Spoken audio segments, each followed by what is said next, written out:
With it being Veterans Day, we are honoring veterans, and today we're focusing on vet dogs. Now, Kevin McCarthy is used to hanging out with celebrities, and today he's doing the same in College Park, just the four-legged version. Good morning, Kev.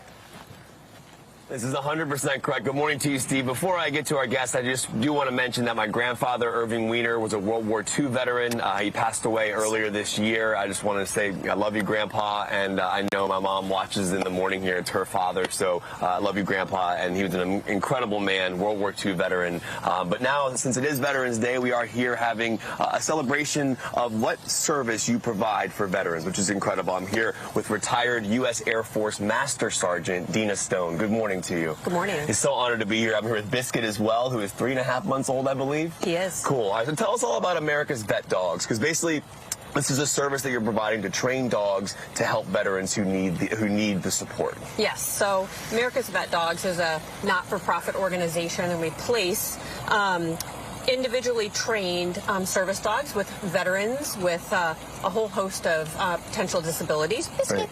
Right. And we estimate it costs us about $50,000 to raise, train, and place one of our dogs. Wow. But one of the great things that I love about this organization is we never charge a client a single penny for one of our dogs. That's amazing. And one of the things I was talking earlier about was this idea that you have to train the dog for a certain amount of time, basically a year. You have to detach it. But the best part about it is after the detachment, you're able to see what it means to the veteran. Talk about Biscuit's connection to the Washington Capitals. This is actually a really interesting element. Yes, so Biscuit is the second dog that the Washington Capitals has helped America's Vet Dogs to raise, socialize, train. The Biscuit, sit. Good boy, sit.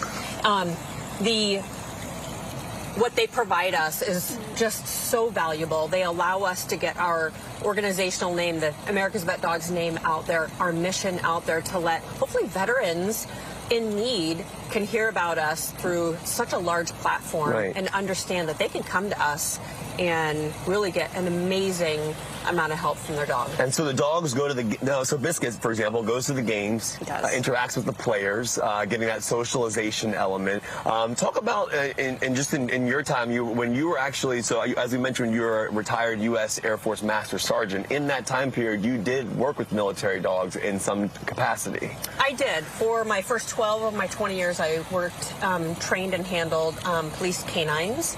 And I retired, and one day I was out and I saw a pup in a yellow vest at the time and instantly knew that it was something that I wanted to volunteer to do.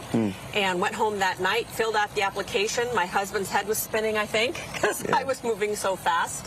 But becoming Biscuit, a volunteer for this organization, has really allowed me to use my skills that I did gain in the Air Force for my first 12 years. That's amazing. Well, I say thank you for your service, but also thank you for continuing your service, essentially. I mean, it's amazing what you're doing, so thank you very much for your time this morning. We actually are going to talk to a veteran coming up in our 8:48 segment, and we'll talk about a student as well, because we're here at UMD this morning because America's Vet Dogs is also combined with University of Maryland, and 20 students, I believe, are training dogs now for veterans. So we'll dive into that later on in the show today. Also have Paul Rudd and Will Farrell coming up on Good Day DC this morning. So stay tuned. Big day. And thank you to all the veterans out there. Back to you guys in studio. Kev, thanks so very much. It's 7:52. If you